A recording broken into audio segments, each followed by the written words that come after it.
Good evening, folks. And today, in my first vlog or video blog of ideas worth sharing, we are going to talk about a very interesting book that I'm reading. It's known as Thinking Fast and Slow. Okay, and this book is written by an American psychologist who is known as Daniel Kahneman.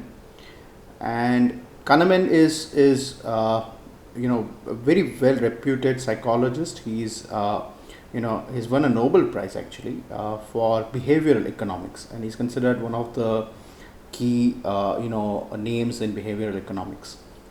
And he has done a lot of work on this area. And there are a lot of times when you read a book and you feel that this book is life changing. Okay, so there are aspects of this book which are potentially make you think, make you think deep about a lot of things, and could be potentially life changing. So if you've not read this book, I would recommend that you get hold of a copy of this. It might be available in Amazon, or you can hear a audible version of it on Amazon Audible. And it's really a book worth going through. So I'll just give you what exactly the sort of a brief summary of what the book is about. What Daniel says is that there are two aspects of your thinking, your thought process. One is your fast thinking or intuitive thinking. That is what he calls as system one. And the other is a slow thinking, more deliberate, slow process, which is known as system two. So system one is what in medical terms we often call it as spinal level thinking, right? So for example, when you're driving, it's system one which is in action. So basically you are able to drive without putting too much efforts into the brakes, and you know when to turn, you know when to play your horn, when you put a brake, so on and so forth. On the other hand, if you're, let's say, doing an arithmetic puzzle, so if I tell you to calculate a score, let's say 17 into 24, you will need to think about it. So you'll have to do a mental arithmetic, you'll have to slowly think about what's going on, and that's basically system two. So that's slow deliberate thinking. So we all have these two systems in place. We have system one and we have system two, and at different points of time we use the different systems depending on the requirement. Now, to illustrate this point, and to probably know what system predominates in your thinking, he gives a very beautiful puzzle, right? So this is a puzzle for you. So if you're listening to this, try to solve this puzzle as quickly as possible. Okay, so there is a bat and there's a ball, and it's available as a package. And bat plus ball, the total cost of the bat and ball is 110 rupees. Okay, now if I tell you that the cost of the bat is 100 rupees more than the cost of the ball, so what will be the cost of the ball?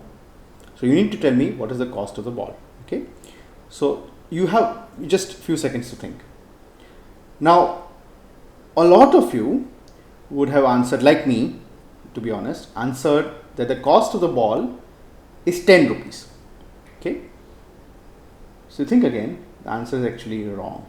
Okay, so if the ball costs 10 rupees and the bat is 100 rupees more than the ball, so the bat will cost 110 rupees, in which case the total cost would come to 120 rupees, but our total cost was 110 rupees.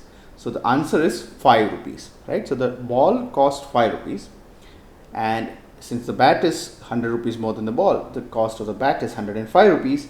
So 105 plus 5 comes to 110. Now those who answered, the answer is 5, there could be a couple of reasons.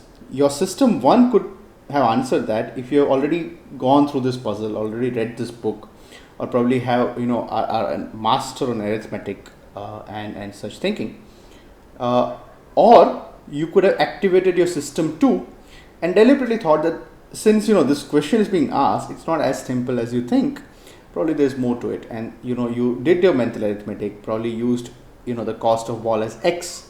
So the cost of ball is x and the cost of bat is 100 plus x, so x plus 100 plus x equal to 110. So what is the cost, right? So if you do 2x plus 100 equal to 110, so x will come to 5.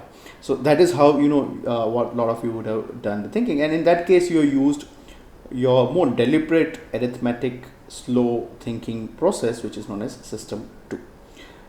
So basically, and just to summarize, you have two systems in place. So your system 1 and system 2. System 1 is more quick thinking. It is the spinal level thinking. And system 2 is the one which is more deliberate, slow thinking. And we all use this different system at different point of time. And a lot of the times, we often make mistakes where we are supposed to use system 2, we use system 1, and vice versa. So, the key point is read this book. It's really interesting. A lot of very interesting aspects of this, and probably we can discuss this book more often. So thank you and have a great night. Good night.